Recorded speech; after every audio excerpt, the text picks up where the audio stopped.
Hello, everyone. We are back again with Federal Bureau of Control 1968. Luke is not a crook. Um, so, thank you. I can go into people's houses and wreck up the place. So we I have a have dog named Pebbles. Checkers. Checkers. checkers. How could a bad man have a dog named Checkers? So, last time we were together, the members of Section C, most of them, I think everyone except for Agent Plum, had been essentially devoured by a giant snake. Yeah. Yeah. Fair. So, it is with great pleasure that I ask you all to roll initiative, please. I was a little Alright. dying before I was going to get in the tornado, so I'm stunned. How does that work with initiative? Just go ahead and you roll still it, and we'll roll. get to you. Okay. It's a wonderful Right, dice, 13. let me down. Let's see, A 13 lucky number there. for Ada. What did you get, Plum? 13. Reese got a 5. Cullen? I got a 5 as well. Nice. You guys would get a +1, but you have to like see and hear me. I don't think you can either You see can't. or hear me. Can't do We're that. inside a magical evil snake right now. Well- so... Inside a storm. There you go. That's probably Technically, the ear communication from the suits does work. So anyone who could conceivably hear Lance would benefit from that. Oh, okay. So, would our radio transmissions go through the snake and storm wall? Well, think it we're did about to find before. out, right? At least the storm wall. It went through the storm wall. Okay, so let's... Wow, okay. It's safe to say that the snake rolled higher than all of you maybe combined. I don't... Combined. Oh, Wow. Okay, so... With my 13, that's oof. Ada and Plum, which of you has the higher dexterity modifier? -1. That would be me then. Okay. 3. I have a -1 as well, so Colin will go before me. I have a neutral. All right. So, we start with the snake. So,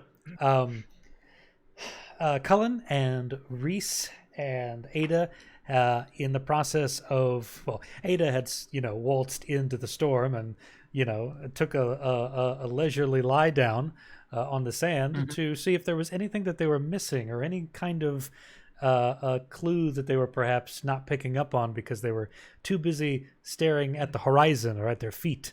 Unfortunately, Ada found that there was a giant black snake with bristling fangs and small teeth and giant maw that fell down basically we'll call it a storm tunnel, and ended up swallowing all 3 people inside. So, after a truly wretched gurgling sound, the sound of retching and heaving and bubbling acidic liquid, the 3 of you are immediately herked out onto the sand, covered in sort of acidic, mildly acidic juices, and you are all sort of on the ground, on the sand, inside the storm tunnel, and you see that the snake has essentially reared its head back up, having basically vomited you out, and is now in a kind of a cobra out of the basket kind of stance, with its head drawn back, just sort of looking at the 3 of you, and there's something in its eyes that is surprised or in pain. It's difficult to read a giant snake's emotions, but you're getting the sense that was not part of the plan. Is it like a cobra where it has like that hood? Does not have the hood, no. In fact, it looks like a in terms of body, it looks like a coral snake, but Okay. without the distinctive like color markings, the bands and everything. Okay, and with that, we have Ada. Death saving throw. Nice. 11. Hey, one success. So you are writhing around on the ground, very barely, not even conscious, just trying to cling to swim back to the surface of consciousness, getting sand everywhere. It's coarse. Yeah, thank you. Gets everywhere. Yeah. Oh, Is it rough? rough too. Well, Man. yeah. I mean, Very obviously, rough. yeah. It's obviously very rough. Plum. Now it is your turn, and so you have heard Like a essentially. crack. You heard some kind of like distortion, some kind of muffling, some kind of crackling over the stereo. I mean, over the communicator. Yeah, but you're unable to tell exactly what happened because obviously you can't see through this storm cloud. You can see, Plum, behind you that the figures of Harry and Daniel Hamacher are looking sort of visibly nervous, confused.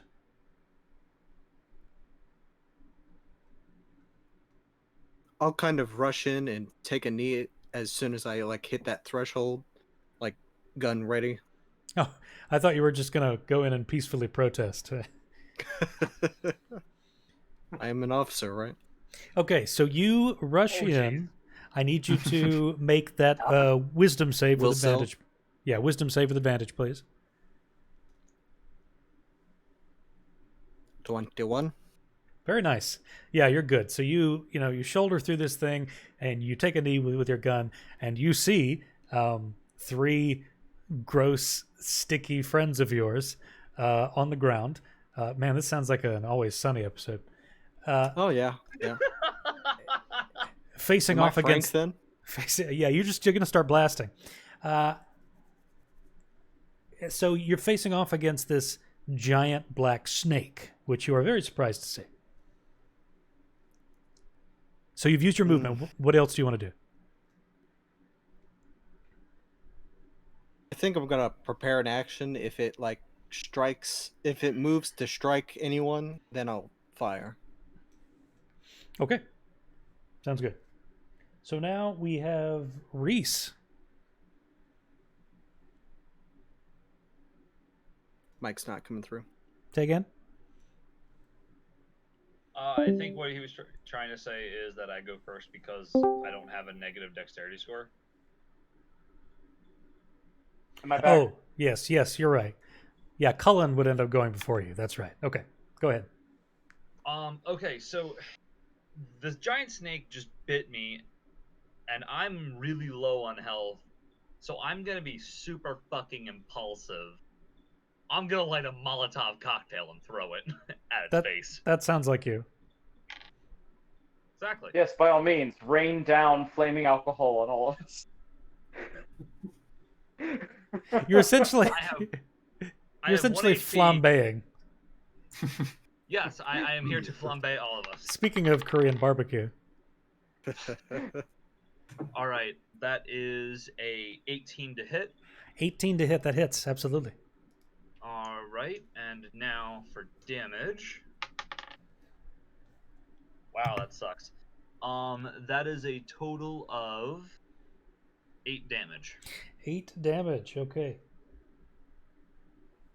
So this thing, so you take the Molotov off, light the rag in it, and just chuck it at this giant snake. It shatters against sort of the nasal sort of portion of the snake. Snout.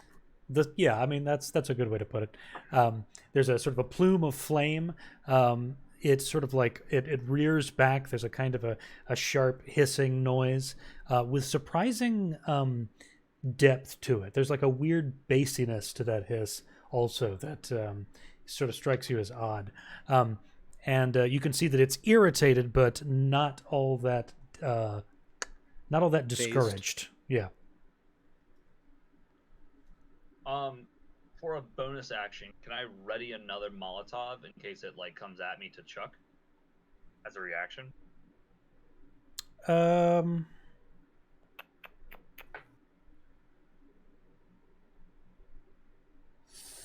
Thoughts, everybody? I mean, it would be an action to use it, right? No. But do you have another probably immediacy draw it. point? I don't have any other immediacy. And In those that- can't be used to attack, right? They cannot. In that case, you'd have to wait. Okay. Then at that point, I will move back as Mhm. far as I can, without disengaging. So, I guess, like at half speed or whatever. Would it be?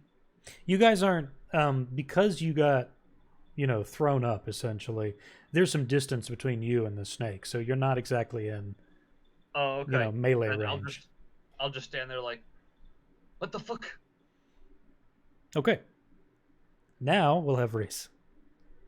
So the way I'm picturing this is because I used my ability to take damage to my charisma instead of my health. Mhm. I'm imagining parts of my suit got ripped into by its fangs Mhm. and ripping off the veneer of humanity and damaging, showing some of the circuitry inside and having clearly damaged some of that circuitry. I am stunned as of the end of last session. So I'm just going to be kind of laying on the ground, kind of shorting out Sounds good. a little bit. Having a grand old time. You are like the midway through a Terminator film, and you've just been hit by an ion blast, and you were seizing Flesh up. just comes right off. Dun, dun, dun, dun, dun. Okay. Now we're back. DMCA, no. Now we're back to the snake. I think it has to be longer than like 5 seconds for it to Um, get Like 30 seconds, I DMCA'd. think. The bots are getting better, though. So for stunning, you said the stun would end at the end of my next turn, or am I still suffering that condition? Until the end of the snake's next turn. So once this Okay. turn is over, you won't be stunned anymore. Okay. Let's see. All right, so this thing is essentially, there's a kind of a standoff situation here. Those of you that are, conscious, I guess, which would be CULAN and PLUM at the moment, are in this kind of like, this sort of standoff where you're all sort of tense, you're ready to attack, but it seems like the snake is not taking the initiative yet. It's just sort of slightly writhing, moving its head about, sort of giving you the sort of evil gaze, right? Very quickly, you see the snake sort of seem to finally make a decision, rear back, and try to bite PLUM, who is sort of new to the scenario. Does my reaction go off first, then? Yes. Okay. Okay, how does a 23 do? It does very well. You'll be surprised to learn. So And now 5 we just damage. sit here and watch as Plum solos his entire comp. With 6 HP. Beast mode. What a guy. And Colin will get a +1 to hit next round. Agent Plum, a man among men. A man among robots and anarchists and a woman. So, not to diminish the para-utilitarian powers of the woman. I previously said among men, so please keep your Twitter hot takes to themselves. Okay. So this thing basically it takes a bullet. You can see some of it sort of scaling, kind of rip off, but it does. I mean, it still manages because of its forward momentum to try to attack you, Plum. Let's see what happens. That's an 18 to hit you. Oh, that'll hit. Okay, so we are looking at Come on, low numbers. 9 piercing like- damage. I'm down, but I'm not, instantly dead. So if I Plum, was using my Take metal those? dice, I might roll 20.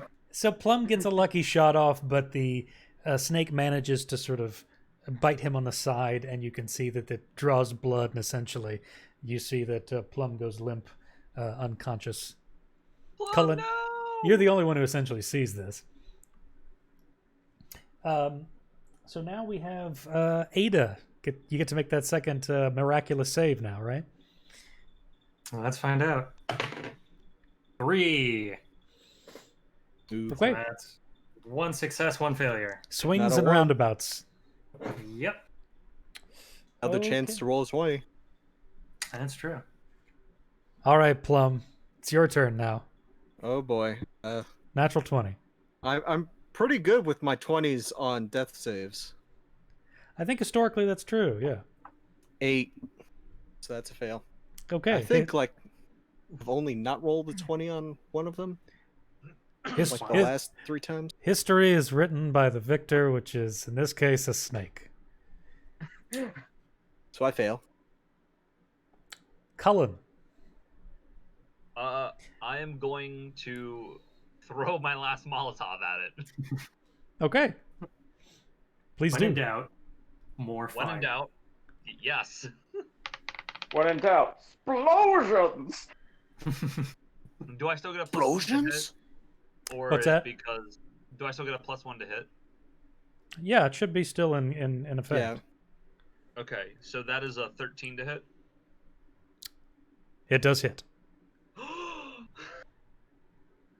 All right. Now, and this that's is... another 8 fire damage. Oh, okay. I was hoping it was maybe a nuclear Molotov. So it's 8 fire damage. Okay. I keep rolling really low, which sucks because I get a +3 to a damage bonus, and then I get an additional +3 because of my intelligence modifier, or not my intelligence modifier, my level, because that's how the sapper ability works. Right. Well, this Molotov again crashes into this thing's essentially just below the sort of head portion of the snake. You see another plume of flame. You can see some of the glass from the bottle has sort of gotten embedded into the snake's skin. It's taken another significant blow, but it looks like that it is still ready and raring to devour each of you, or at least try to. Anything else in your turn, Cullen? Can I take out my pistol as a bonus action? Did you not already have it out previously? No. Yeah. Yeah. I needed 2 hands for the Molotov. It doesn't even need to be a bonus action per se. You can just kind of like get that thing Alright, out. then. Interact. Yeah, I'll just draw my pistol Yep. and just kind of, I guess, ready myself. Okay. Just in case you need to take, the easy way out, right? No suicide yeah. jokes, please. Thank you. Yeah. Thank you. Um, It's important to note that. and I guess I'll just kind of just like Colin was sitting there just like not knowing what to do because he's out of explosions. Yeah, I mean, I don't think you've ever been in this situation before where there hasn't been anything combustive within 20 feet. Or a giant snake. Well, I mean, that's new as well, right? Okay, Reese. Experiences. How close is the snake to me? At this point, it is within. Let's see. So it's gone. It has bitten Plum and taken him down. So you're within, say, you're within melee distance to it right now. You're a little bit 5 feet. Okay, cool. I'm going to go ahead and overclock myself, which probably, since I'm not having all my stuff on, I will probably actually hear the whirring and see some steam pop out of the open holes. Nice. So I'm going to burn one of my 2 remaining hit dice, and I'm going to kind of shakily pick myself back up, raise my 2 pistols, and just go, exterminate! And I'm going to. There you go. Sounds good. So I'm going to make my first attack with my shot pistol because I did the overclock ability. I get advantage on all attacks. Okay. That is a 22 to hit. Definitely. Yeah. Okay. And that shot pistol is going to be 8 piercing damage. Okay. Sounds good. I'm then going to use my bonus action for my regular pistol attack. That is going to be a 16 to hit. That hits. All right, and that is going. So I don't add my damage modifier to that. So that's 4 piercing damage. 4 piercing damage. Got it. And then I am going to. So I'm going to take kind of a special action here. I'm not sure how you want to rule this. I can't take the attack action with this overclock thing. But what I want to do is I have a theory about why it spit us out, and I would like to try to take my sacred packet that I have tied to my wrist, and I want to try to shove it into its eye. Into its eye? Yes. Oh boy. Okay. Give me a... Okay, so what I need you to do then is I would like you to make me a dexterity check. Good thing I have advantage on all attack rolls and ability checks this turn. The Right. snake will make an opposed check to see if it can sort of move out of the way. Well, my good old -1 is going to hamper this a bit, but we'll do our best. That is a 12. Well, a 12 beats a 7. Nice. Oh! So, you take the black fabric kind of pouch, you take it off, and then you jam it in this thing's eye. Well, I mean, I'm holding 2 guns, so I wasn't planning to take it off. I was just planning on like slamming my Okay, wrist all and right, kept yeah. wearing the packet into its eye. Okay. So the pouch ends up connecting with the snake's eye. You can hear a sort of a sense of a sizzling and a burning noise. You see that there's sort of like a kind of bubbling sort of fleshiness sort of forming around Acid the eye burn. and the eye socket. It's very much like a chemical burn, basically, is what this looks like.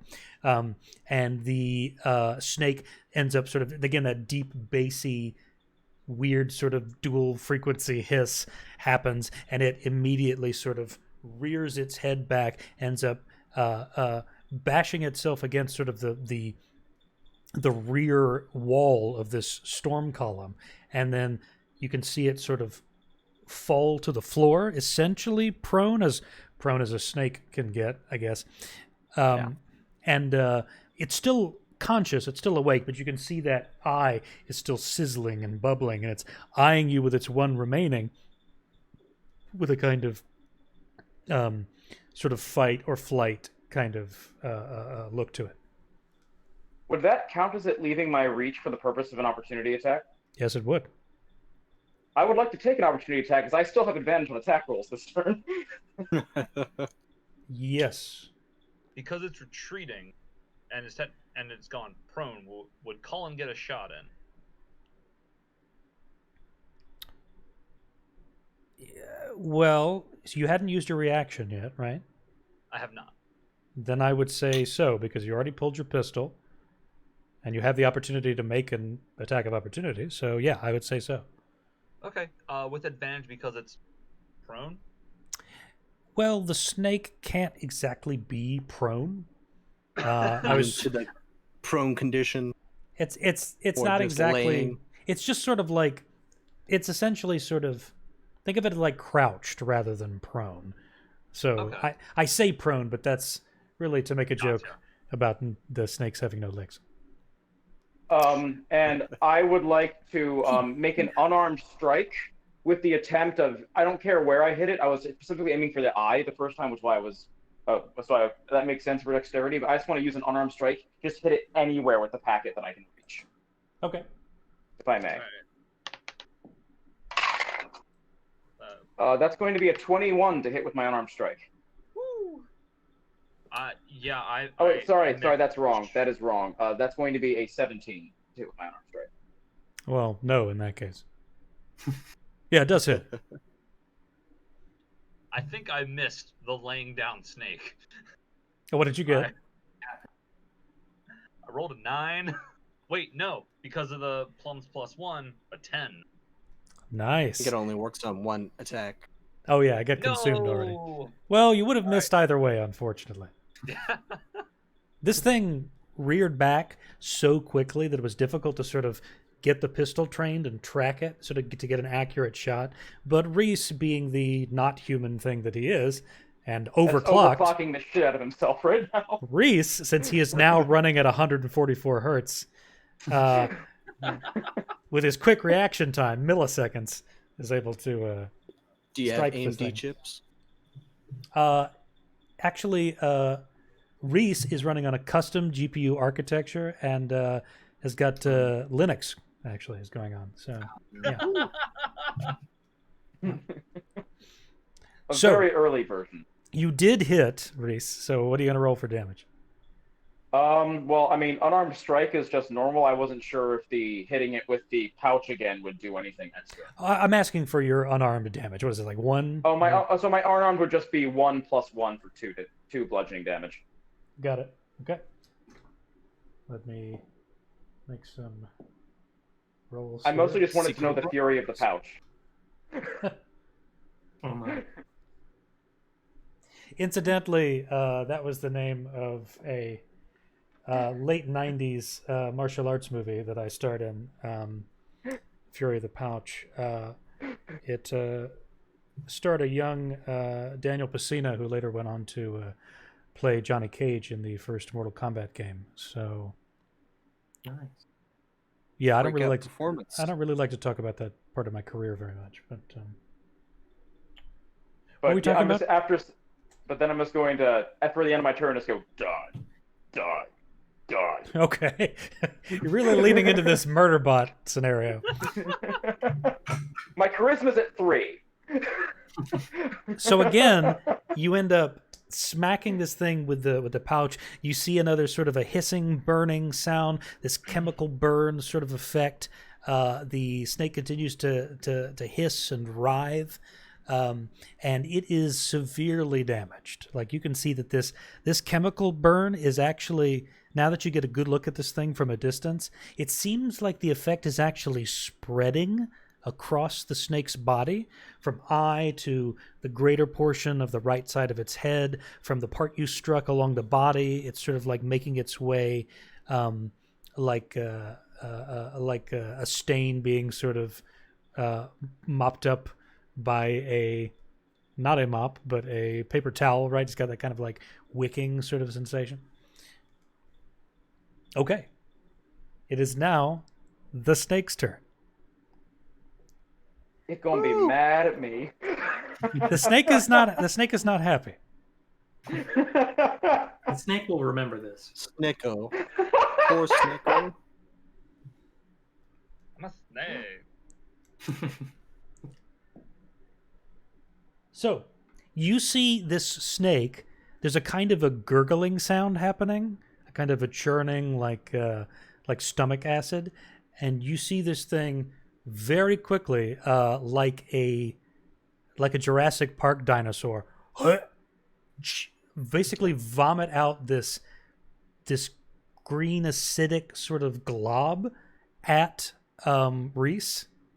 And the snake rolled a 17 to hit you. That's gonna hit me, yes. Okay. So you are going to There are take... spitting snakes. Mm-hmm. So this is poison There's a damage. tier 2 on that. I'm immune! Yes! Yes!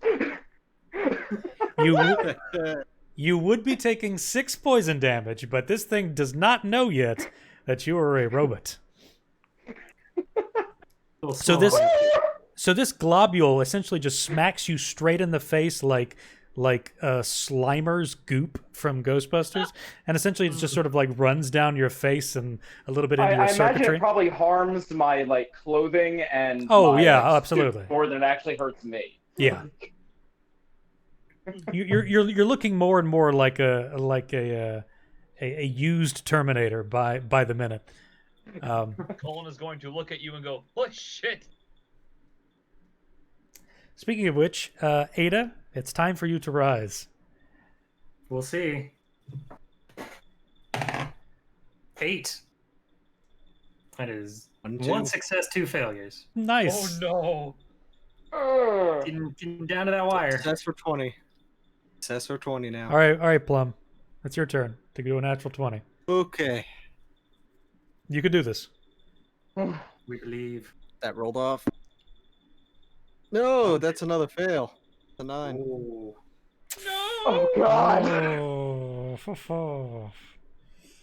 Oh, boy. Okay. Cullen.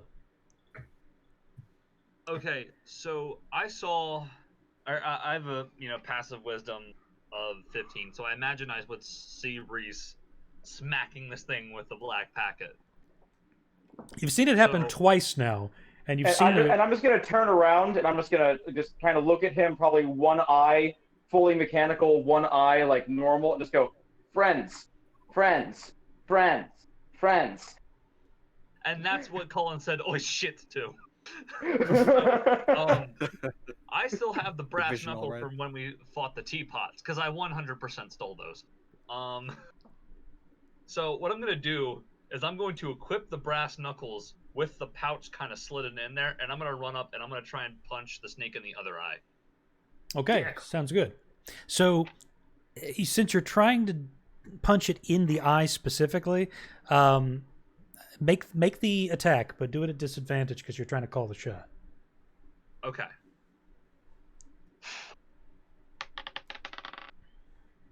Oh no!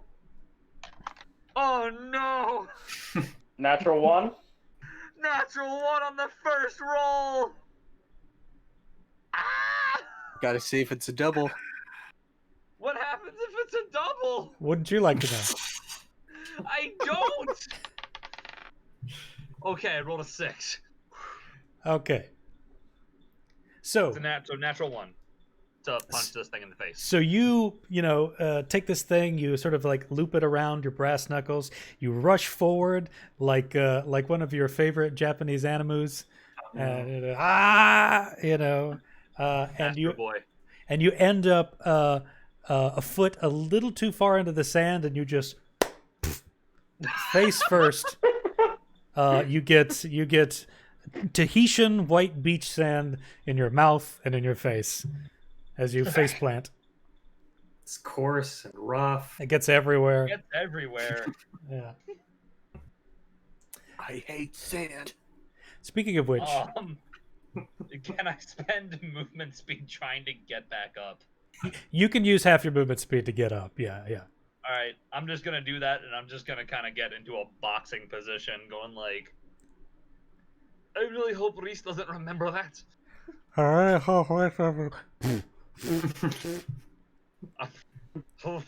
Ugh. Reese, it's now you. I'm going to use my last hit die to overclock again. And I am going to begin generating static electricity in my one exposed hand. And I'm going to try to make a medicine check on Ada. Okay. I only Sounds have a +1, but it's advantage because I overclocked. Please don't roll a 1. 19! Nice. Hey. Very good. Okay, so you put this impromptu defibrillator against Ada. There's a sense of that. You get that sort of electricity coursing through your body. You see Ada's form very quickly sort of like arch and go back. No and Ada, die. No die. And Ada, you take a strong gulping breath as you come back to consciousness. 1d6 damage. burn damage around the chest. Yeah. Oh shit. So you And then- are now stabilized, Ada. Yep. And then for my second action, I'm going to attempt to do the same thing for Plum. Okay. Try again, please. Fingers crossed. Natural 1. Natural 20! Nice. Hey. Is that good enough? Lance, you got that 20. So So you do the same thing. Again, there's this fizzling electrical charge on your hand. You place it to Plum's chest. There's another sort of, pulse of electricity. Your body tenses up and then relaxes again.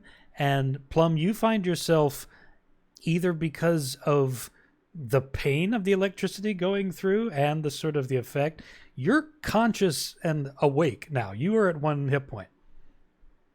Sweet. No time for dying. No time for napping. Probably see that like right above his face. I'm glad I'm Now not conscious Jaws right unhinged. now. Plum, you take 30 psychological stress damage I just have a heart attack now. immediately. Never sleep again. Oh, Elizabeth, I'm coming. So And then I'm going to go over using the rest of my movement, and I'm going to position myself in front of the snake, kind of almost with like my arms raised, almost trying to barricade to try to keep it from getting to them. sure, yeah, that makes sense. So specifically, Be you're honest, protecting. T-posing. You're T-posing in front of Ada and Plum, right? To assert dominance. Well, I want to go directly in front of the snake's face and Okay. kind of like T-pose Got it. to Got it. try to prevent it You from are- getting you're- to them. Gary's modding in front of the snake, and okay, sounds good. Oops. Oh no. We have that on camera. Very good. Yes, you do. Continue. So That's okay. the snake, as you can see, its eye continuing to sizzle, this chemical burn essentially spreading across its entire sort of black scaly body. It does its best to try to essentially bite your head off, Reese. Fair. Very fair. So it has rolled a 16. That will hit. Okay. You take 10 piercing damage. How the hell am I still up? Oh, wow. Also, I need you to make a Constitution save, please. I'm about to be stunned again. Actually, that's a 17. You're good. All right. Ooh! So I just let it chomp me in the mechanical bits and just kind of try to hold it on me. Sounds good. Grab it by the fangs. Grab the snake by the Fran. fangs. Okay. Ada, you are now stabilized, so you will wake up in, what is it? It's how many 1d4 hours? hours. Yeah. 1d4 hours, I think. I'll go ahead and roll for you. 2 hours. Congratulations. Nice. Let's see. Nap time. Plum. Oh boy. So you can see Reese essentially like, Louisiana Get Gator down. style wrestling with this snake.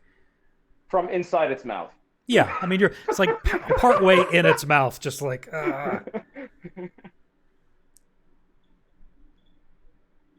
Guess I'll probably just try to shoot it like more towards like the torso than like the head. Sure, you don't want to accidentally hit Reese. How does a 13 do? 13 actually hits. Sweet. 6 points piercing damage. 6 points. Okay. Another shot I'll rings let out. Reese get the +1. Another shot rings out. You can see sort of that burst of scale and flesh off of its side. It is, you notice, Reese, that the strength of its jaws sort of trying to clamp down on you has considerably weakened. All right, I'll take it. I'll take it. It's getting easier over the seconds to sort of like, keep this thing's jaws, this maw at bay. Cullen. All right. I'm going to try and black pouch punch this thing again with my brass knuckles, and before I do, I'm going to go, "Oh, Saint Patty, give me strength," because chased away the snakes. At a viral. Yeah, Strong punch. yes, I appreciate that reference. All right. So punching this thing. That is a 20 to hit, not natural. Does hit. Very good. All right, and then this is a D4 with brass knuckles. Total of 3 damage. 3 damage. Okay. Yeah, buddy. Woo! All right. So you utter a quick invocation to Saint Patrick, kiss the rings, smack this thing. Are you aiming for a particular place, or like torso, head? What do you? I guess like the head, just like so it can like get off of Reese. Sure. So you rear back, sucker punch this thing directly into sort of its black scaly head. And again, you hear that same sizzling and burning like a chemical burn. Only this time, it seems to have accelerated. Like it's that sizzling and that burning sensation that you can see that. Well, burning sensation. You don't have chlamydia, but well, maybe you do. I don't know. We don't judge here. Now. Yeah. You can see that spreading across its form, but in double time, essentially. This thing is essentially being consumed by the burn that you have created on the other side of its face. You can hear it hissing and writhing. It immediately lets go of Reese and ends up. What if I don't want it to? Then make a athletics check. Okay. I only got a 6. I'm pretty sure it's gonna beat me on that. So it If it's- Oh wait, wrenches. sorry, that's an 8. Yeah, it's an 8. Sorry, total. Okay. But still. It is you. It's not trying to escape per se. It's essentially just okay.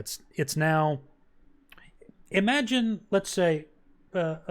It's let's like say keeping hold. let's say you were eating a corn dog. Okay, let's just imagine this. Okay, and somebody came up and punched you in the throat. Probably your mouth would immediately eject the corn dog. So this is essentially imagine that. Okay, so like. Reese. Okay, so Reese is the corn dog. Okay. Hey. A robotic, undercooked corn dog. Yeah, I mean, obviously.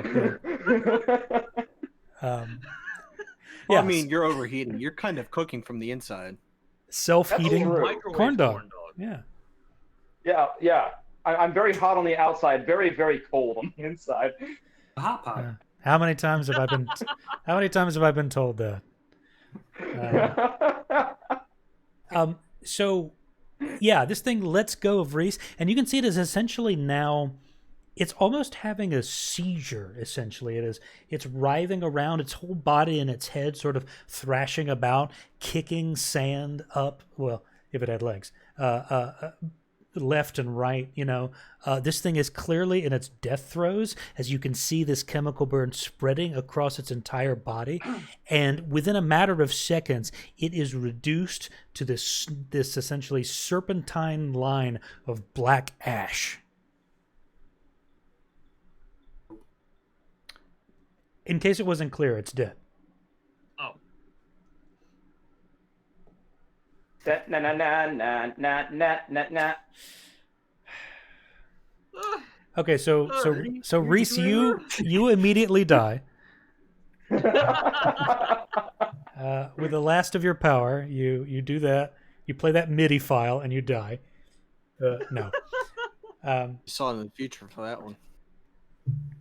So now the situation is you can smell and feel like there's pain and sweat and sand everywhere, and this giant line of sort of black ash on the ground, and there's a sense of exultation that finally you're not being devoured by a giant snake anymore, which is one of the great feelings in life. I fall on my ass immediately. I'm going to fall to my knees, pull open the remaining tatters of my protective suit, reach in, pull out the Havana hat, put it onto my head, No one will notice, right? Thing, buddy. Sure, Reese. Sure. Whew. I'll just like a beta and try to exit the cloud. What is your? I keep asking this. I'm gonna write it down one day. I swear. What's everyone's passive perception again? We Everybody all have has a 15. No, I think Ada has a 0 right now. Well, Oh, okay. that's true. Fine, That's fine. fair. That's fair. Spiritually, she's very perceptive. Yeah. So, Plum, as you go to turn and it's like go out the storm wall. The veil. Yes, essentially, just the to penetrate the storm column. You see that embedded in the trail of black ash is some kind of gleam, like light striking some kind of vaguely reflective surface. Probably walk over to it, Ada down softly and pick at it. Go for the shiny part. So you make your way over to the black ash and you start sort of brushing it away, clearing away, and you find a complete, intact replica, or maybe it's the original, the lamp that you found in Hamaker Antiques. What? With a light bulb? There is no light bulb inside. However, it's exactly, as far as you can tell, it's a spitting image of the one that you used to get here. It is the same kind of stained glass hood, essentially. Yeah, it all checks out. Cool. Would Colin, you you wanna- say? But go ahead, Lance. You wanna carry this lamp out? Do you Oi, think we need it inside? oi, it's probably our way home. I just need a minute.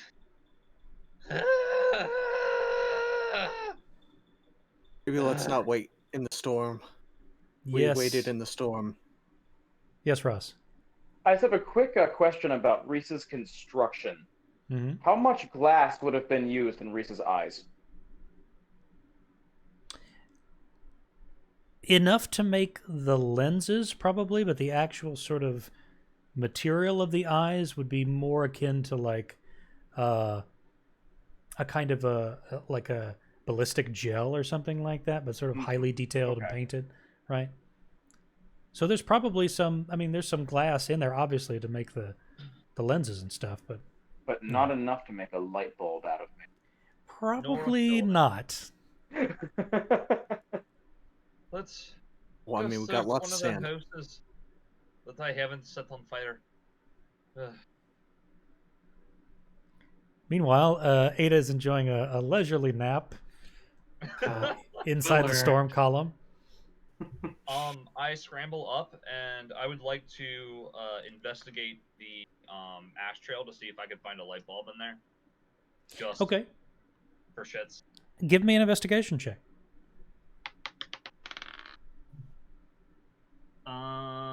That is a 16. Okay. So you reach your hand inside, you're again clawing at this ash line, brushing it away. It's getting mixed up with the sand and everything, making it difficult to sort of, like find anything that isn't like a random beach pebble or, essentially sort of beach detritus. You manage to comb through this entire black ash, and you do not find a light bulb. Plum, you want to try rubbing it?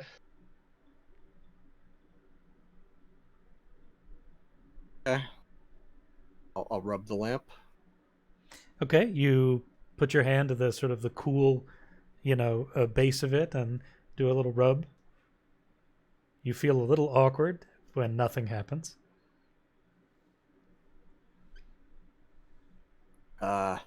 It's worth a I shot. don't think it's working. Let's try and find one inside one of the cabins.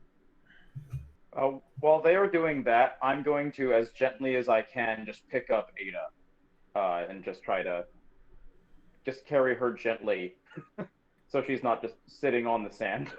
Okay, you do so. And So that's how we got the snake.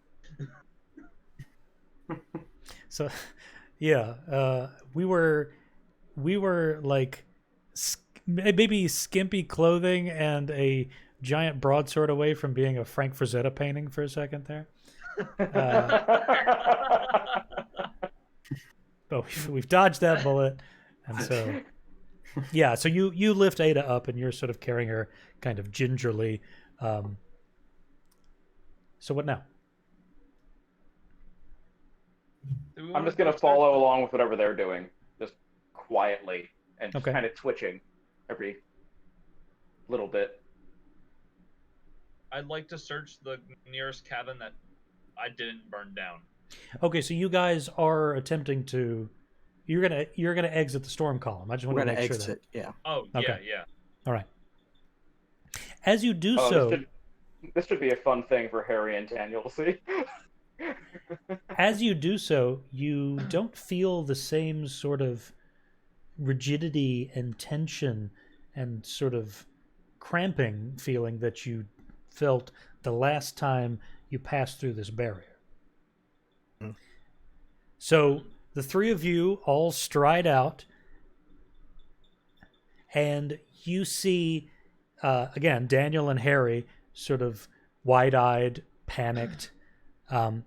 Harry, you see, immediately has his spear back out as soon as he sees movement, and then just ends up sort of dropping that sort of attack stance, and he falls to his knees, and he's like, you can see him, he's got his hands together, and you can hear him sort of quietly, thank you, thank you, thank you, thank you.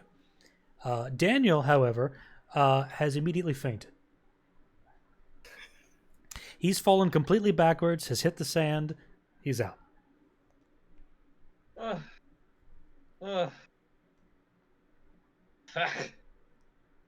Another. What was that, Ross? What was that? Another one to carry. Unfortunately. I can carry it if you don't want to. I'll just get to Daniel. Gesture having Ada already. I'll get to Daniel. Let's find a fucking light bulb. I go over and I kind of do my best to just kind of not fireman, but like pick up Yeah. Daniel on my back. Kind of piggyback him a little bit, yeah. Yeah. How big is Daniel Hallmacher? Like, Daniel is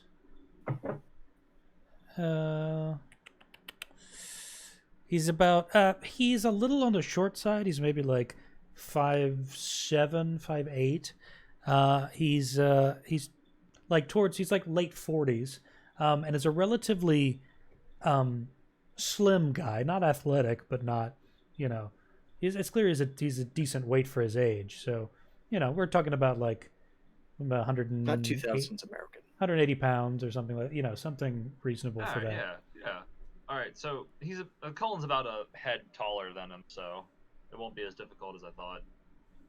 Yeah. So Colin, remember, is 42. Yeah. Okay, so yeah, He is the old man. You get him on, and the lot of you make your way towards the nearest little shack, essentially. You push past the bead curtain, head inside.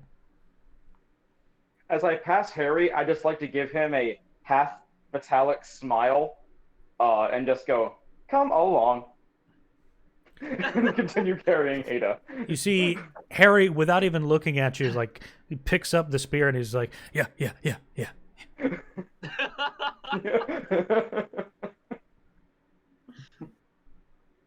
So everyone's now inside the relatively comfortable confines of the shack. There's the same sort of like, this being the one closest to the storm tunnel. This is the one that has the dining room table and the chairs and everything like that, and the the recently eaten sort of food laid out, right? The stew pot, or essentially like that stuff from the very first shack is still there. But there's some furniture around where you can stow Daniel Hamacher or Ada at a form of relative comfort. Yeah, I'll put Daniel down on to like a chair or something. And I will lay Ada down onto a couch because I do not currently trust my ability to put her down upright. Sounds good. At this point in time, I will slap Daniel Hamacher. Okay. Smack. Yeah, like the hard slap or like the. Wake up. Come on. Come on. I assume Mixture of hard slap. halfway between the two, so medium slap. Just Medium slap. Okay. There's Wake up, numbnuts! kind of like that, like Three a full Stooges. swing, a Uh, full swing, but not a hard full swing. Yeah. You know, it's like just the weight of my hand behind it. So you Slap does it. he reacts, but he doesn't. His eyes don't open. But you hear he gives a kind of a brief sort of moaning sound, but doesn't seem to rouse himself. All right, I won't hit him anymore. Let's If search he- the place. If he needs to be the one to rub the lamp, this is his vacation. All right. I just pick up his arm. Bring it here. Okay. And I just kind of like fumble his hand onto the lamp. up Well, and we are down. weekend at Bernie's-ing this. Yeah. So with the help of Cullen, Daniel Hamacher gives a sort of lazy, unconscious hand job to this lamp, and nothing happens except for everyone's self-esteem and sort of general pride and dignity all goes into the toilet. But there's no toilet here. It's a metaphorical toilet. So the ocean. Yeah. Oh, sorry. Go on. No, I was just making a little quib. Oh. Continue. Okay, so I would actually like to check out this lamp because it seems like an actual replica, but we actually haven't looked to see if it has a switch or a light bulb in it already. Well, Plum already checked. There's not a light bulb in there. Oh, okay. Never mind. Then I would just like to search the house. Okay, give me an investigation check, please. That is a 24. So you make your way through the room. You're pulling out drawers. You're moving books off of shelves. You are even sort of scooting potted plants out of the way, looking behind things like, is there anything in here?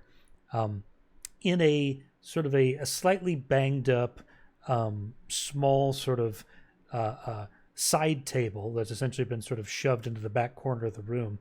You on the bottom drawer, you pull it out, and you see, sure enough, a package, a box of matches that looks like it's been half used. So there are a couple left in there. You see what looks like one of those Jesus wrenches. You know what I'm talking about? The little hex wrenches. And you see one of those cardboard packages of light bulbs, about yay big, about hand-sized, right?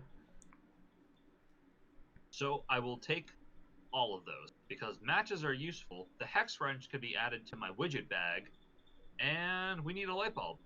Good thinking. So as you pick He's up just a kleptomaniac. as you pick up the card, well, I mean, it's standard looting practices, right? Sure. So Have you never played D&D? you pick up the cardboard and you find that you shake it a little bit. You look inside. There is one left. Good thing you didn't All break right, it while lads. shaking it. I hold up the light bulb.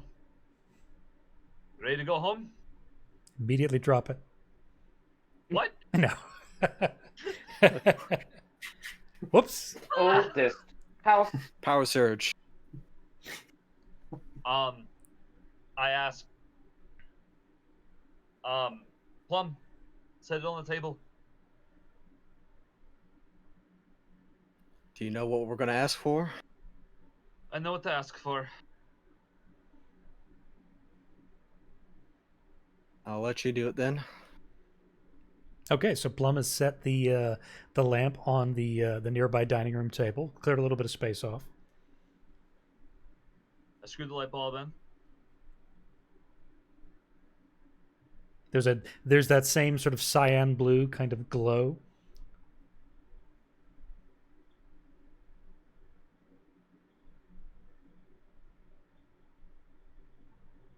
Nothing else happens. No. It's more like just blue light emanating from the light bulb this time. Mm-hmm. But you do notice that it is getting brighter and brighter and brighter. It is starting to, the intensity is increasing so much, it's starting to like hurt your eyes, and it is starting to sort of essentially blind the room. It is essentially... Oh, shit. I kind of like protect my eyes. The blue light continues to grow and grow, sort of permeating every part of the shack until all you can see is just this sort of cyan kind of shining, either that or just the inside of your eyelids. Which, incidentally, the black that you see when you close your eyes is called Eigengrau. Just thought you should know that. I agree. Sounds German. Yeah, And aren't like the patterns you see in it just like your blood vessels in your eyelids? something like that. Yeah. Or impressions of a last bright source that you saw. It's this is the educational portion of Or our, sometimes of our program. debris. Oh yeah, It's true. a mixture of all. I've once seen a I don't think it was bacteria, but you know how like you have like microorganisms living in your Almost. eye? Yeah. I once saw one Yeah. climbing up my iris once. Like, Ooh. because you can kind of see them in your vision sometimes. And that's when you It was die. weird. Sounds fun. And the rest of this has been a fever dream. You're still gone. Oh. Yeah. Well, that I mean, was I like wish 3 years my ago in a car, Fever dreams. Yeah. so I feel bad. Oh. Don't It's worry. just all a flashback now. Don't worry. It's all an illusion. You'll wake Oh. up. You're basically an accidental coma? Buddhist now. Whoops. So this Okay. blinding cyan sort of light fills the room. You can even see it sort of like it's causing you like pain to look at. It is essentially, you can see a little bit of it as it's almost like penetrating your eyelids. You know, it's that kind of like brightness that it's difficult to sort of Piercing. look away. It's piercing, yeah. Like almost if you're looking at the sun with your eyes closed. Yeah, exactly. And then that sort of intensity, that brightness, that if you, even with your eyes closed, starts to dim and starts to sap away. I guess I'll start to open my eyes then. So, Cullen, you start to open your eyes very slowly, get adjusted to the light situation, and you find yourselves back in the paranormal laboratory in the oldest house. Excuse me, Is the Harry- parapsychology lab. Is Harry and Daniel there with us? Harry is not. But Daniel is. He is basically lying on his side on the floor of the parapsychology lab. We might Well, need we're gonna have to. to find and kill Harry. We might need to go back to the shop. Oh fuck! Make a drive-by. I fall down. Just relieved that we are out of that area. Doctor, sweet. Are you there? You see the door to the parapsychology lab open up. You can see Dr. Sweet has essentially backed into the door and is coming through with what looks like that standard issue kind of cardboard carrier of coffees. Turns around, sees the lot of you, and very quickly, Jesus Christ! And instantly, all coffee spills, the cardboard goes everywhere. You can see her clutching her chest. How long have we been gone? Can I have just a moment, please? Oh, Ah, okay. Reese, what in God's name happened to you? Snake. that is a S- giant s- fucking s- snake. Snake. We'll debrief. You'll have a lot to talk about with Mr. Sangvi. It's been 2 weeks, actually. We Say what? well, I never gave up hope that you would eventually return, of course. But some of the upper brass and the leadership were very concerned, ready to write you off. Oh, well, I'm going to have to get more coffee now. Ah, some coffee would be great. Right, I'll Do get you some want me more. to go with you? No, I'm fine. Okay. Reese, if you would please stay here. Don't go anywhere. I am deactivated. I'm out of power. Oh, that's good. I tell you what, I will pop out. I will grab some more coffee for each of you, or a nice warm sup for you, and maybe the some medical staff. If you'll excuse me. I spit out some blood. That's probably a good idea. And you see Dr. Sweet sort of kind of hurriedly back away, closing the door, and you also hear the door lock.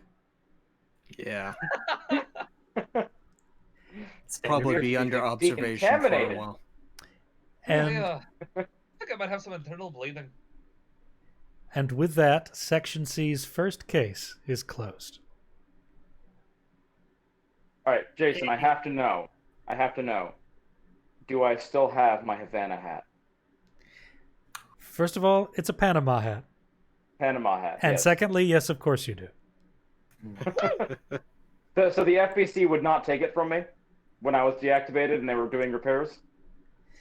They, in their sort of cursor, in their examination of you, essentially your equivalent of a physical, they took off, I mean, obviously they took, parts of your what was left of your kind of Faux your skin. My faux dermis? skin. Yeah, your dermis, let's say. Yeah. And your clothing and everything, and had it sort of like analyzed and cleaned and everything like that. What else they could sort of salvage, right? And they deemed it, completely mundane, non-essential, so they just gave it back to you. Nice. Okay, so you have successfully rescued Daniel Hammacher. You lived through this case, which is that much more important. Surprising. Impressive in its So now that you are done with the tongues of men and angels, let's do a quick little kind of discussion or recap sort of thing. Let's talk about how do you feel? How was the case? Would standard issue what did you like, what you didn't like, so that we can in the future I can plan towards your next assignment. So I really like. Oh, please go. Oh, okay. Always love your descriptions. Thank you. Mhm.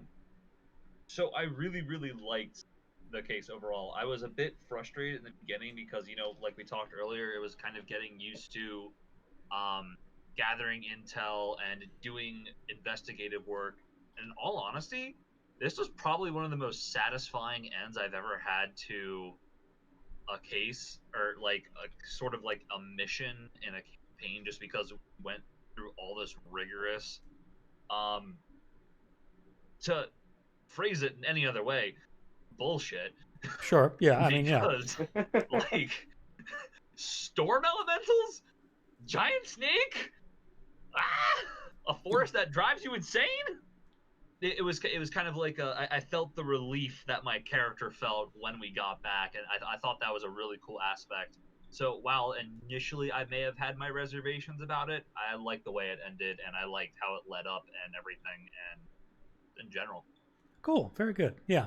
It does take, as we talked about, there is a kind of adjustment in the beginning to, it's very much a Call of Cthulhu kind of mindset where you're like, okay, we got to put feet on the ground. We got to talk to people. We got to, do maybe some research, try to get a handle on the facts of the case. But very quickly you can see that once you, as is going to be, I will say somewhat the formula, right? Once you actually get in contact with the object of power or the altered item or whatever it may be, the source of this para-utilitarian sort of weirdness, it does the sort of the action and combative sort of elements of the thing do start to, the balance starts to shift, the ratio starts to shift, right? By necessity. So. Okay. It was kind of like once we started, shit hit the fan. Exactly. And Yeah. fast. It's kind of one of those it feels better when you earn it type of moments. Yeah. By the way, I was holding on to that snake's jaw because if Cullen didn't kill it, I was diving into the snake and planting my talisman inside it. Yeah, I figured that was what's next going to turn. happen. Yeah. Yeah. It felt kind of cool too, delivering like a finishing punch to it too. Yeah, I mean, you dealt enough damage to like take care of this thing. The thing is, so obviously the unarmed strike only does so much, right? Mm-hmm. But because you had the notion of like using the packets with the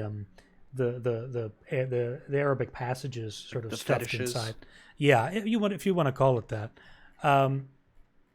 That ended up dealing 2d12 damage to the nice. snake. So, and of course, every time you made contact with it, I of course rolled that and took that in with the HP. And you with that sort of trump card, I can't even use that term anymore. Feels bad.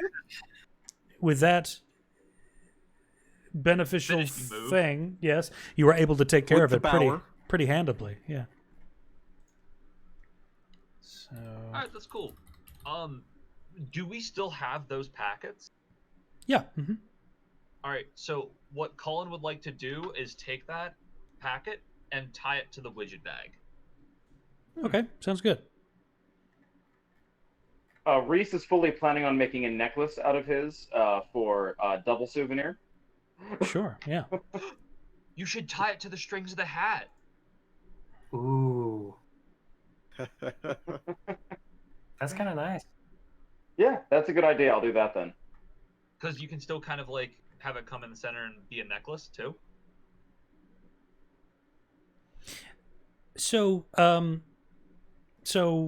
overall, I'm getting the impression that the case was satisfying, and how did you feel about the sort of cross-dimensional kind of qualities to it? Is that something that you enjoy doing, or would you rather the action and sort of the weirdness happen more in a kind of a grounded framework, like happening in New York City, right? You know what I mean? Like there's weirdness happening in your own backyard, and then there's like, dimension hopping kind of stuff, right? I feel like dimension hopping is personally- a good treat. Yeah, I wouldn't want it to happen every time, Sure, yeah. but I did really enjoy it, and I think it would be a lovely thing to sprinkle through. Yeah, It just- I think kind of having both intermixed, and maybe even having stuff where like we're teleported to maybe like another section of Earth, so it's still in reality, but it's Oh, sure, still, like, yeah. janky. Well, this It's just just whatever makes sense for the item itself. this happened to Yeah. work. This sort of that Yeah. kind of like travel happened to work with this particular altered item. So that's just how it happened to work. I will say that that'll be more of a sprinkling kind of thing, more of a special thing rather than the norm, right? There will still Yeah, be I'm plenty. Inappropriate. There will still be plenty of reality sort of muddling weirdness about, but most of it will take place, like, as I mentioned, kind of within your own backyard, right? That's not Those were the kind of things I loved reading about in the game, where they're talking about like, yeah, we showed up at this place and things had either already happened or were still happening, and we're just dealing with it. right. There's still going to be plenty of like, rather than being physically transported to a place, you may just be like hallucinating, or it may be a like some kind of visual, auditory kind of effect on your surroundings. Like you're not actually there, but you might as well be because your body and mind think you are, and that sort of thing, right? But An that's altered reality. yeah, that's sort of for forecasting a little bit, but okay. So like, what's the? So this one was a missing persons case. I mean, pretty straightforwardly. I'm planning on doing is modeling these cases after the kinds of cases that detectives would pursue or other kind of law enforcement, right? Oh, so we're definitely doing a serial killer case at some point. That's using Oh, an sure. ultimatum. Yeah, absolutely. Yeah. Jack the Ripper was just a knife. Just an Coulda actual been. knife. Yeah. Oh, holy crap! That's actually a really cool concept. That's why he was never caught. No one was looking for just a knife. It's true. Exactly.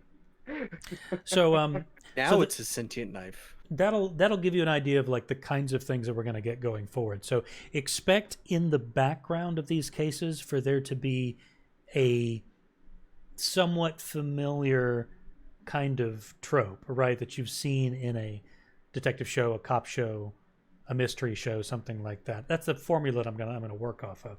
Now, I'm obviously gonna do my best to try to like, massage those formulas to introduce elements that are unusual or that will like, that will sort of subvert their sort of the normal expectations you have. But just keep that in mind. That's the kind of cases you're going to be working on.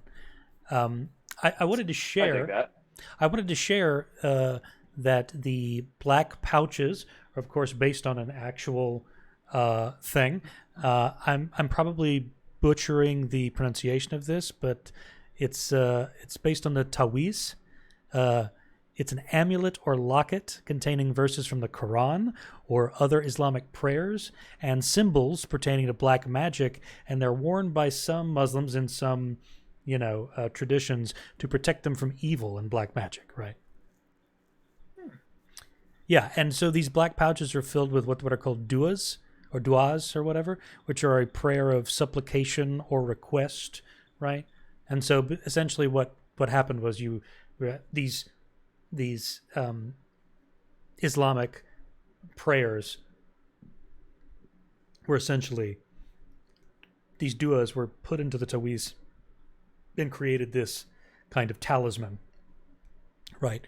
And it's within the fiction that not only does this thing ward off the evil eye, but also the spell of a summoned jinn. And so that fits with the kind of the witchcraft and mythology of the jinn, as well as the fact that jinn frequently appear in mists and sandstorms, right? And they frequently are associated with serpents, right? One of the terms, Jan, actually refers to both a snake and a jinn figure, right? As like a homonym, or And I think like it's a just dual meaning? it's a dual meaning thing, I think. And they're sort of like not the embodiment of jinn, but like kind of like they're well, they describe it as Imagery like a mount, like a mythical vehicle. Like they're essentially taking the form of these jinn as a temporary kind of physical form on Earth and stuff like that. So that's It's where almost you like get a totem.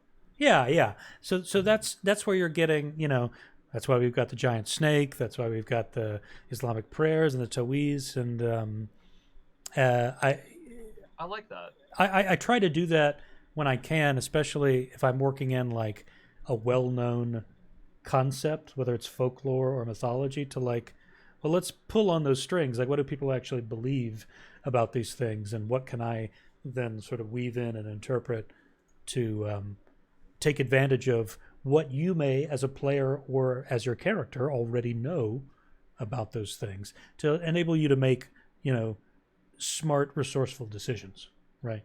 That's what I was talking about before about I don't mind if you do, like, if you're curious and you do research or something like that, or you look it up, right? Because that's part of the enjoyment, I think, for me anyway, is to like check that stuff out and go, oh, I didn't know that. All right, cool. I'll remember that. Yes. May I make a request? No. Okay. Okay, go ahead. Eventually, at some point, doesn't have to be anything specifically, or you don't even have to do this, obviously.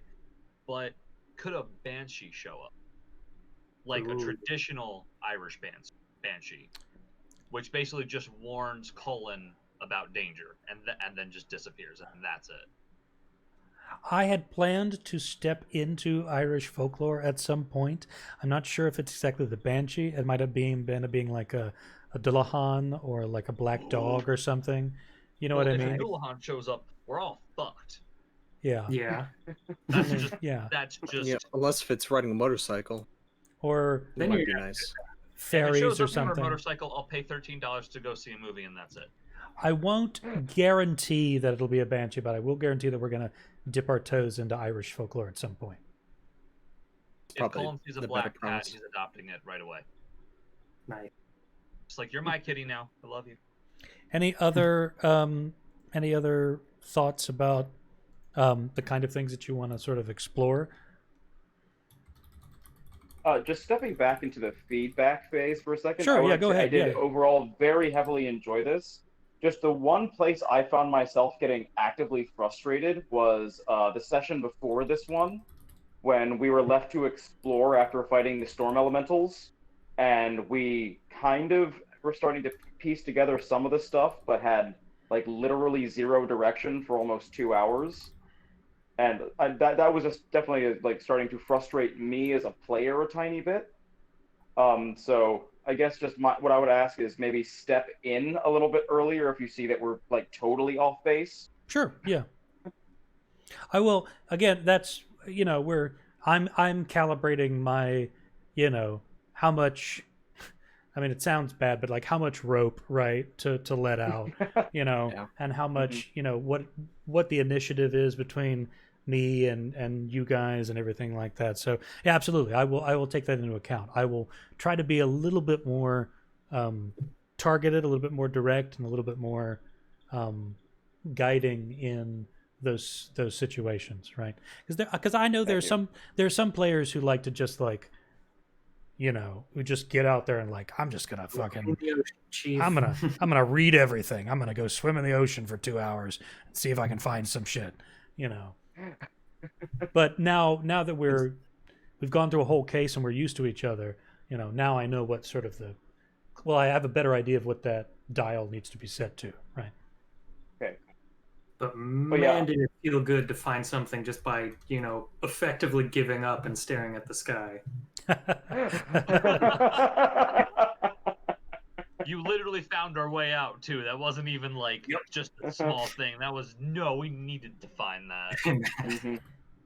I will say though that I really love the direction of basing the cases off of like police procedural type cases. I'm very game for that. Cool. And I'm very excited to see what mythologies you incorporate for us to explore. Mm-hmm. Yeah, Seems like a good way to like build a kind of story without having to like fully create it yourself. Yeah, we're doing a good template. My plan is to treat this kind of like, in the style of the X-Files or something like Supernatural or something like that, where a lot of these episodes these cases, right, are gonna be like Monster of the Week type things. They're gonna be sort of self-contained bits, but obviously there's gonna be some elements that thread through. Porter Romano. Yeah, I don't have to tell you that Porter Romano will probably show back up. We're probably going to have to fight him at some point. And we got the distinct impression that he is very competent at fighting. By the way, he held himself. Yep. It was nice to see throughout the course of the entire adventure, everybody having their like high moments where it's like, yeah, this is your stuff. This is where you shine. Go for it. Make things go boom. Yeah, I tried to, I won't say entirely consciously, but tried to make sure that everybody had at least one of those, like, big, you know, spotlight moments. Yeah, it's exactly. Yeah, I think that's a good thing, though. I think it's very important. Yeah. Mm-hmm. Oh yeah. There's nothing worse than getting to the end of not a session, but of a whole arc and being like, I could have just not showed up today. Right. Yeah, I didn't really do anything. Yeah. Yeah. Yeah. I shot some guns. That was it. Yeah. Sometimes it's fun, like Zach always likes just being there to participate, necessarily have the spotlight. Sure. Yeah. Some players are like that, but I'm glad that you guys in particular, and of course the characters that you've chosen to play, have very much their own kind of like their own wheelhouses, right? And it's very clear that even in a case like this, which is relatively simple, right? It's a missing persons case, right? There's still opportunities for each of you, for Plum to use his sort of his police connections and his procedural background, for Ada and Reese to use their kind of their supernatural, well, their sort of unusual powers, right?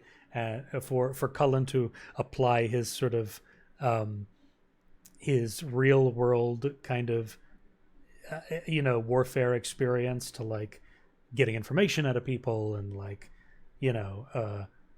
hurting things, and it's like it's all there, right? So I hope I'm going to try to work towards in the future making sure that everybody gets those moments and can make sure that they feel like they're part of a team rather than, three guys and then a second stringer, right? Who's just here because he needs like the insurance benefit or something, right?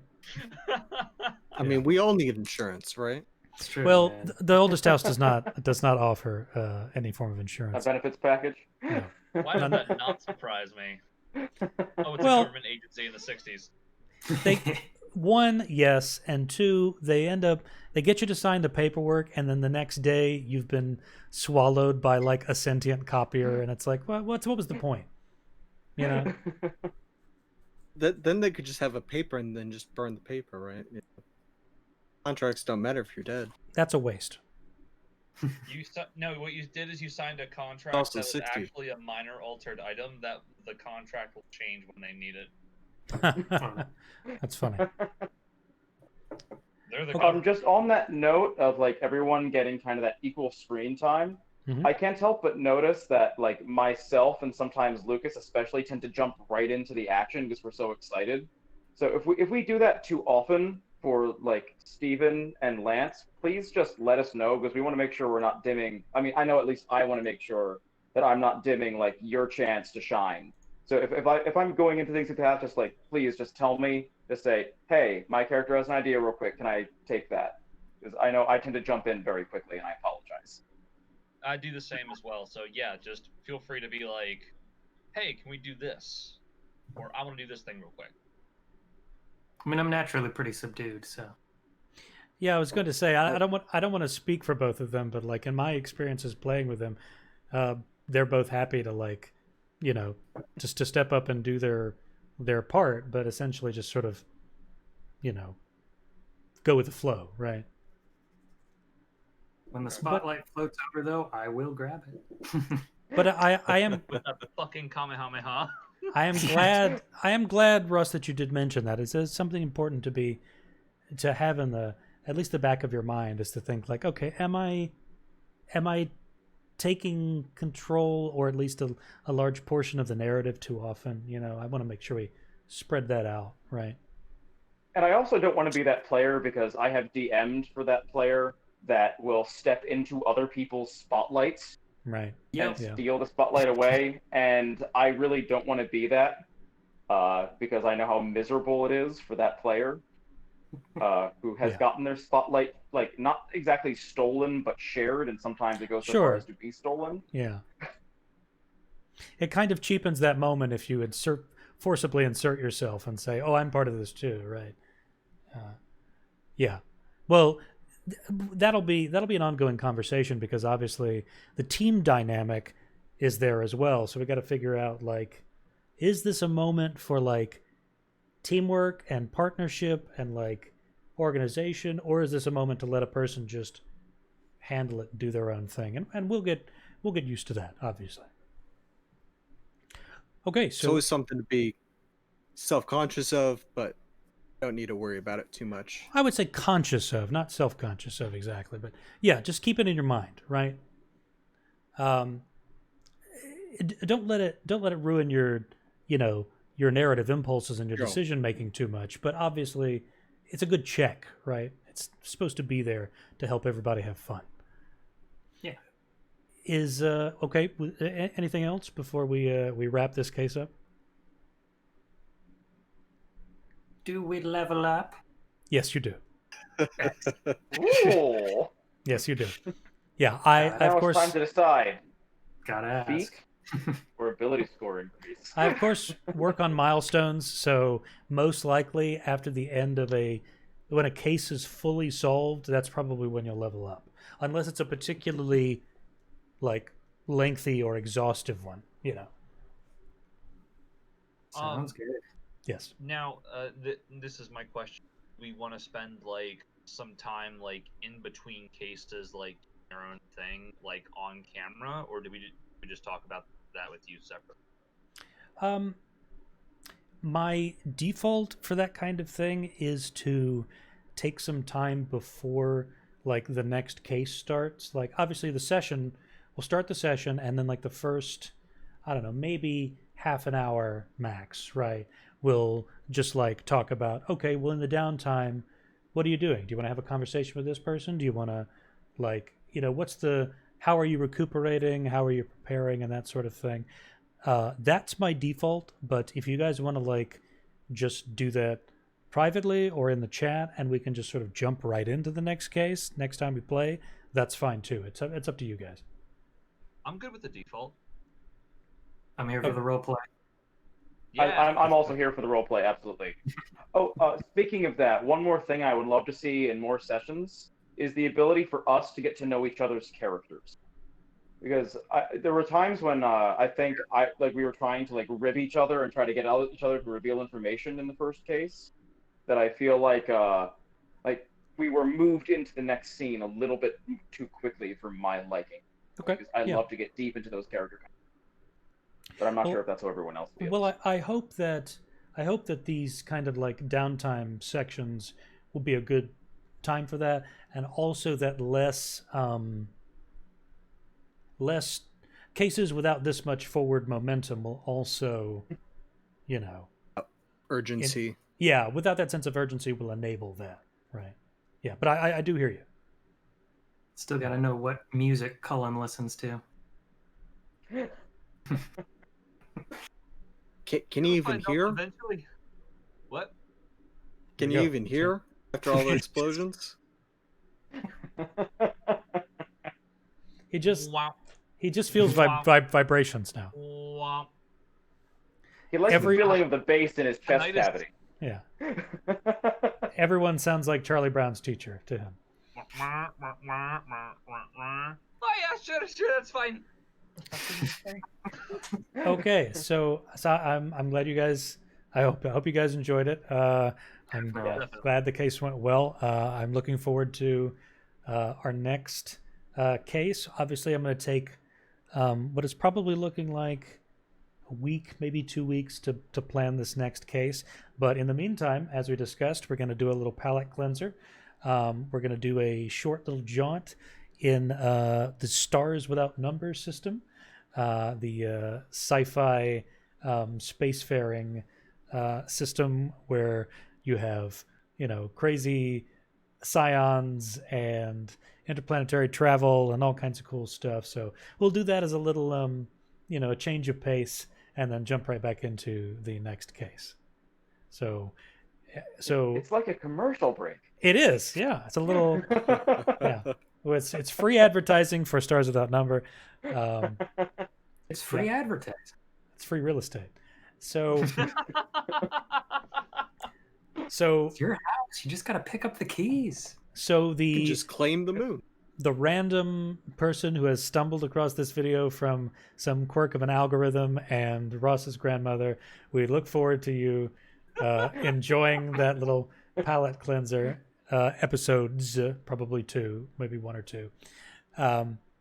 And we'll see you all again sometime. So let's wave goodbye to everyone. Cheers. That's a little too much. Let's reel it back in. Thank you.